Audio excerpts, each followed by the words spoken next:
that. Calvin Castine for Hometown Cable at Olympic Stadium. It's the 3rd day of December 2004, and we've been told that on the 15th day of this month, Montreal Expos operations here in Montreal, at least from Monique Giroux's standpoint, will be terminated. And we're talking with the Vice President in charge of baseball operations. That's your correct title? Executive Vice President of Business Affairs. Well, I wasn't even close. It's okay. I've been called a lot worse. Mr. Claude Delorme, and I was looking through the media guide and found out you're from Ontario originally? Yes, Northern Ontario, born in a small town called Sturgeon Falls, right between North Bay and Sudbury. And went to school at Laurentian University in Sudbury, and then joined the Expos upon graduation. So you've been with the Expos how many years now? This is my 24th season with the club, so this is my first and only job. Held various positions with the club, but it's been quite the journey. Now, you speak French very fluently. Was that something that is spoken in where you're from in Northern Ontario? Yes, Calvin. Basically, people there speak both languages, but it's French that's broken down, half French, half English. So, certainly had the opportunity to bring my French vocabulary up to par when I joined the Expos in 1982. Now, Delorme also sounds like a French name. Is that a French derivative? Yes, my father's French and my mom was more English, but at home we spoke mostly French, at least till we got to secondary school. And then that's when I started really speaking English, decided to go to an English high school and then follow that up with university. Okay, run us through quickly some of the positions you've had prior to your current position. Well, basically started with assistant manager of game services on the operations side. Did that for a few years. Then I went to the box office where I was a manager of ticket distribution for 2 years. And I was given the opportunity to run the box office as director of the box office for the next 2 years. And following that period of time, I was asked to go to assume the responsibility of food services and the catering department. So anything that took place inside the stadium, from a baseball event to a concert, etc., we provided those services. So I did that for a year and a half, and then brought back in the Expos fold under executive director of operations, and then vice president of operations and stadium development, and to my actual position as Executive Vice President of Business Affairs. Now, I would assume that your position has nothing to do with what goes on the field. It has everything to do with everything else running the... Yeah, it's Omar Minea, when Omar was here, ran all of the baseball operations. Now it's Jim Bowden, and my responsibility was at the same level, but running the business affairs, from the broadcast agreements, the marketing, the operations, all the third-party agreements, designing the schedule with MLB, running our spring training operations, but basically really running the business side. So you were reported directly to Tony Tavares? That is correct. There was 2 direct reports, and there was myself on the business side, and Omar, and now Jim on the baseball side.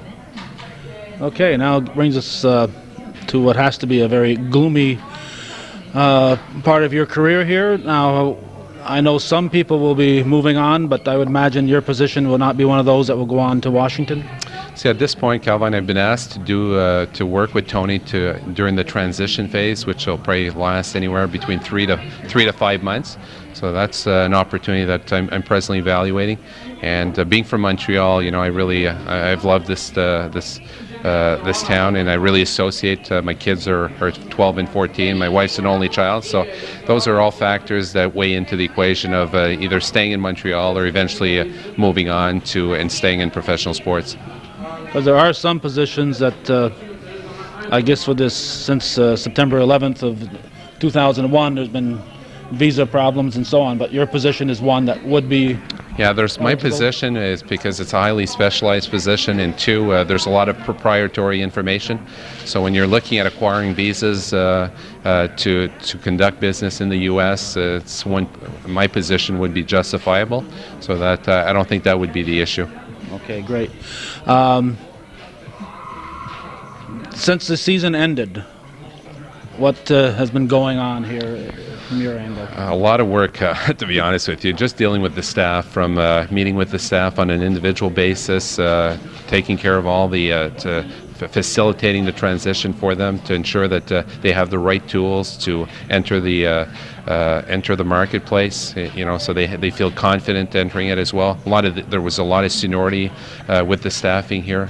The average years of service was 14 to 15 years of service. So people's resumes weren't up to par. They didn't really know how to proceed for how to conduct yourself in an interview, to how to search for position. So all those courses were given internally, and we're there to facilitate this transition for them, as well as dispose of all the goods that we have in the office. This week we had a truckload that left for Washington. Another one went to New York because basically we're refurbishing all the retail kiosks, and we're having there's one that will leave in the course of the next few days to Melbourne. And that will continue on between now and Christmas. And there's been a ton of correspondence with our season ticket holders, our game staff, and basically our suppliers and sponsors. So there's been a lot of work closing the accounts, ensuring that we've crossed all the T's, and that when we move on to be, at the end of the year, that all the accounts are closed properly. I know Monique Giroux, Director of Media Relations, said her last day is the 15th. Will your job continue through the... Yeah, we'll mostly likely continue. I still have negotiations with the Olympic Installation Board. We have to extend the lease because our accounting services will continue right through the end of April. That will be the only department operational as of the end of January. I still think we'll be shipping 1 or 2 truckloads early in the new year, and probably have 5 or 6 outstanding accounts that need to be resolved. That will certainly drag on till the end of January.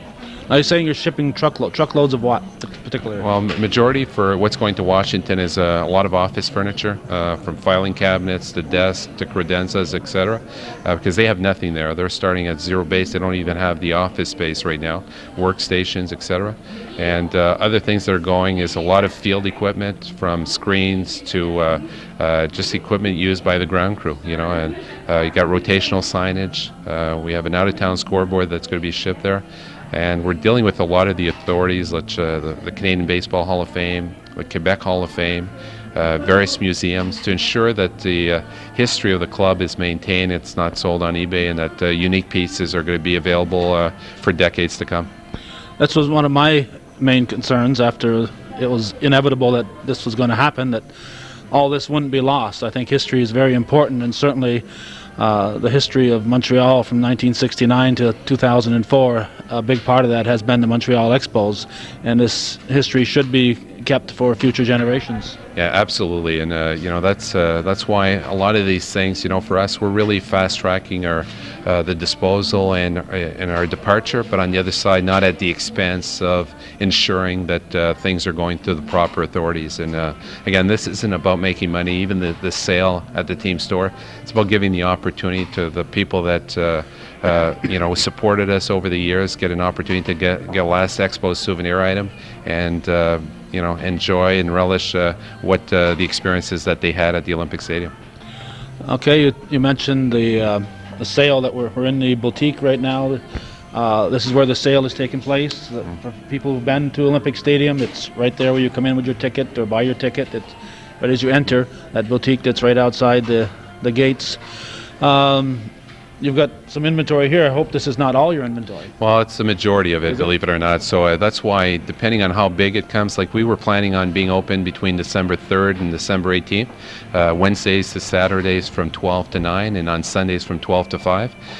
Depending on the intensity of the purchases that take place over the course of the weekend, we'll be in a better state to judge the status of the inventory early next week. But yeah, depending on the volume we would get today, I mean, a lot of that could be emptied by the end of this weekend.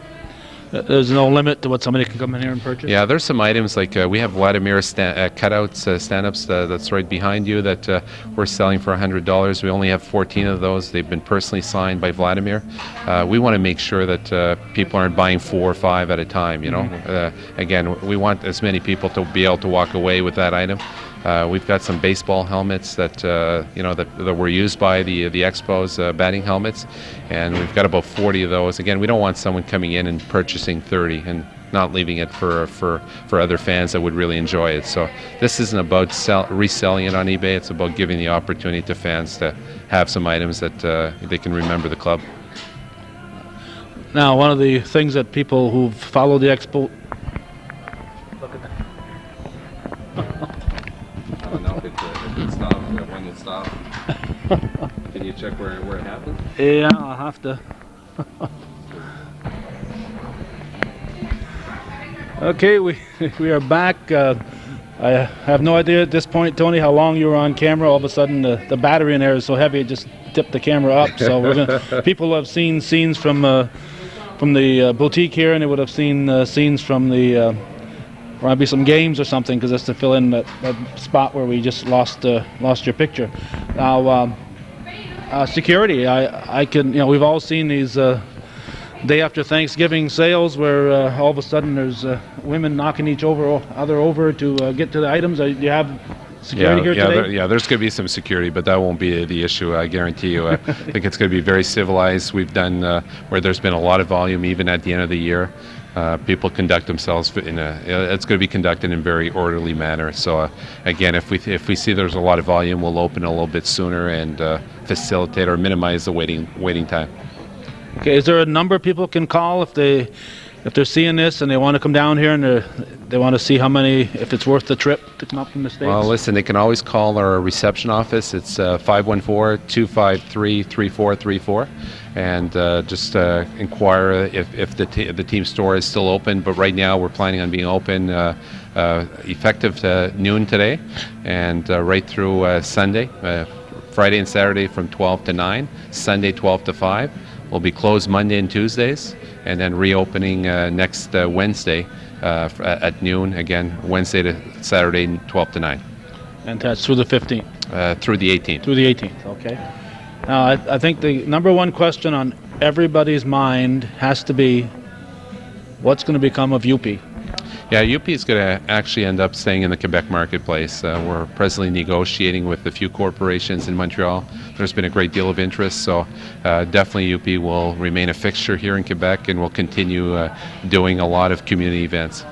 Now, who's going to own UP? I know in what I've read in the last few months about the Texas Rangers still owning the Washington Senators logo and names and so on. I would assume that the Montreal Expos name and so on will be owned by this new Washington team. Yeah, that's correct. The trademarks belong to the new owner who's going to acquire the club. So definitely the Expos mark cannot be sold. We do have MLB's blessing regarding the UP mark, and that's what we're in the we're conducting right now, a search to be able to transfer his trademarks, and once that's done, we'll be able to close the transaction with one of the corporations. So it'll be a Montreal entity that will yes, carry on. Correct. Because it'd be tough for that guy to find a job. I mean, he's not qualified for. You know what? He's going to be very popular. UP has always been extremely popular. People identify him with the Expos, and I think whoever is going to acquire his rights, it's a jewel. And what he brings, just the happiness he brings to adults and kids alike, it's second to none. So I mean, it was important that he remained in this marketplace. I agree 100%. Now, it's unfortunate. I was looking on the wall out in the offices, and as recently as 1996, Montreal Expos were rewarded as the management of the year, the franchise of the year, as far as management and operations of so it went fast. Yeah, you know what? It's an outstanding organization. We were the first ones to really emphasize player development. We knew we didn't have the means to go after the free agents and so on. So, looking way back, strategy was with our baseball people to really develop from within, and that kept the team afloat for the whole 90s. And certainly, pride started dissipating in 2002 when we were supposed to be contracted, and Omar decided to play all the cards for 2002 and make us as competitive as possible, and rightly so under the circumstances. Now that the team continued to survive beyond 2002, we're going to pay the price short term. Now, there's been some outstanding seasons, outstanding years, outstanding individuals, and as you said, all those records will be distributed. Do you know some specific items that are going in specific spots? Yeah, there's the Quebec Hall of Fame, for example, is getting some quality items like the pitching mound from the last game. All the team photos from '69 to 2004 is going to the Quebec Hall of Fame. All the retired numbers on the fence are going there. We gave the Willie Stargell seat to the Canadian Baseball Hall of Fame, home plate from the last game. We had on level 300 of our stadium where Vladimir hit a home run, 502 yards. Mm-hmm. That's going to end up being with with the Canadian Baseball Hall of Fame as well. All the bronzes that the people that their numbers were officially retired or that were inducted in the Expos Hall of Fame were given to the Canadian Baseball Hall of Fame. So all the unique pieces are going to remain as part of one of these Hall of Fames, either Canadian or Quebec. Okay, great. Anything else that you can think of, Claude? I think we've covered a lot of angles, and again, we invite everybody to come out. In the next few days, I think there's going to be a lot of action at our team store, and come out and get a last piece of collectible item or a last piece of retail item. The Expos logo will surely not be used for decades to come. How big are the discounts? Significant. We're looking basically, for example, a team jacket, which we were selling at $350 during the regular season, is being sold at $150, taxes included. We've got the jerseys, the official authentic jerseys are selling for $150 taxes in Canadian, versus typically selling over $300 during the regular season. So we're looking at cost plus. There's a few items that are being sold slightly above, such as the authentic caps, but majority of the items from T-shirts at $15 to golf shirts at $30. It's great pricing. And what is the Canadian American exchange?